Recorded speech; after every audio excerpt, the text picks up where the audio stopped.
naglabas na, sinertify na ng ating Pangulong Ferdinand Marcos Jr. na Mm-mm.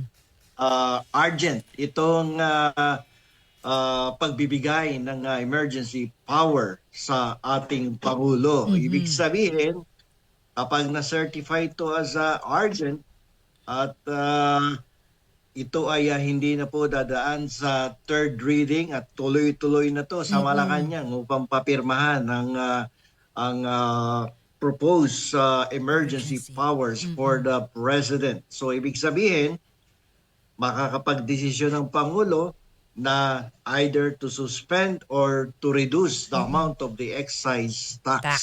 Yan. Oo.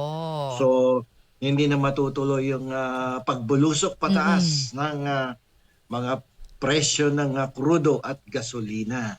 At Yan. si Juan de la Cruz ay hindi mararamdaman, partner, no? So, kahit pa paano, Siyempre. malaking tulong yan, no? Mm. Yung pag-suspindi o pagbawas ng excise tax. Tax, oo. Although partner, kanina binalita din natin, may mga may subsidy no sa ating mga sa transport sector at iba't iba pang tulong mula sa pamahalaan sa ating mga kababayan. Paano kaya distribution niya? Baka naman padaanin pa kay kapitan niya. As far as I know, by LGUs, no, partner, we'll check. Oo. Oo, oo, oo.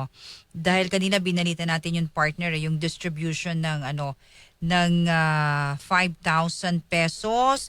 So yung mga driver, ayan, partner, wala pa rito eh. So hinahanda pa lang partner sa transport sector, bawat drivers. So sa operator, bawat driver operator cash out pay simula March 17 ito, partner. Ayan. Okay. 5,000 pesos, no? Oo, Kalaking ayun. tulong yan sa mga tricycle driver at mga driver ng jeepney. Oo. So Hmm. makikipag-ugnayan sa LGU para sa payout schedule para sa mga tricycle at jeepney drivers, partner. Ayan, no? So malaki kahit Oo. pa paano malaking ginhawa yan para sa kanila, no? Kasi ilang araw na rin nagtaas ang presyo ng gas eh. Yun. At kagabi rin, pinag-usapan natin party, pinaliwanag mo yung tulong para sa OFWs.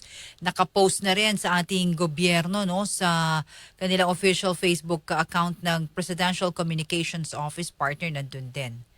Ayan, mga Okay, so maganda, OFWs. no? At kahit pa paano, no? Mm-mm. Ay patuloy ang pagtulong ng ating pamahalaan sa ating mga overseas Filipino Oo. workers. This Yan. is what you call whole of government and society approach, Yan. partner. Oo. Oo, So ayan. patunay yan na nagtatrabaho ang ating Pangulo. Oo. Ah, taliwas doon sa mga pinapalabas ng ilang politiko na Mm. hindi daw nagtatrabaho ang ating Pangulo. Mhm. Ayan. So, prueba yan. No? Malaki din ang benepisyong Oo. nakuha ng Pangulo sa kanyang working visit dyan Mm. sa United States sapagkat may mga nagbigay ng commitment na magtatayo dito ng negosyo, mag-i-invest na magpuproduce ng halos 2,000 Mm.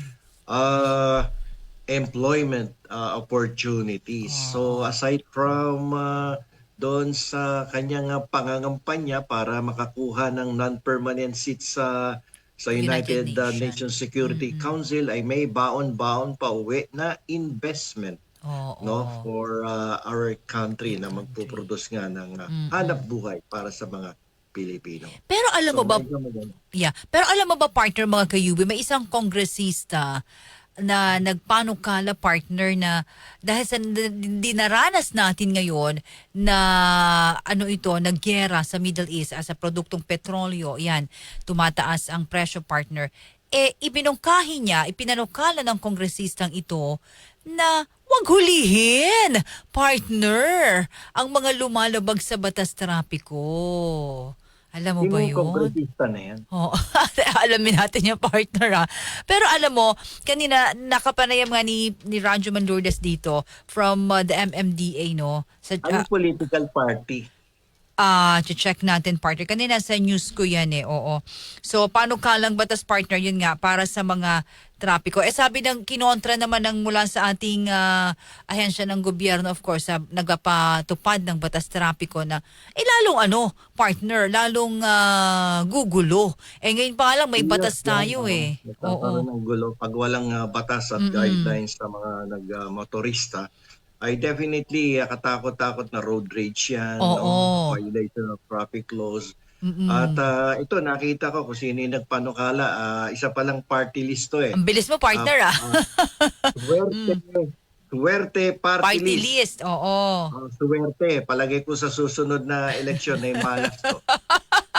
Partner, grabe ko na swerte, swerte. Ang ganda ng pangalan, swerte. Sa next election, malas na to kasi biruin Oh. mo kung gusto niya walang batas na susundin pagdating diyan sa pagmamaneho sa kalye Oo. delikado 'yan. Oo. Ngayon pa nga lang, partner, may batas trapiko na hanggat Swerte, mamalasin niya Oo. kita. Yun na lang siguro ang naisip ni ng swerte party list, no? Para maibsan, partner, yung nararanasan ng ating transport sector. Itong Swerte Party List, minsan lang magpanukala, malas pa. Hindi pwede yan sa atin. Aabuso po sa batas, trapiko, Oo. ang ating mga motorista. Di ba, partner? Okay na nga Attorney Bueno, law and beyond. Learn the law, know your rights.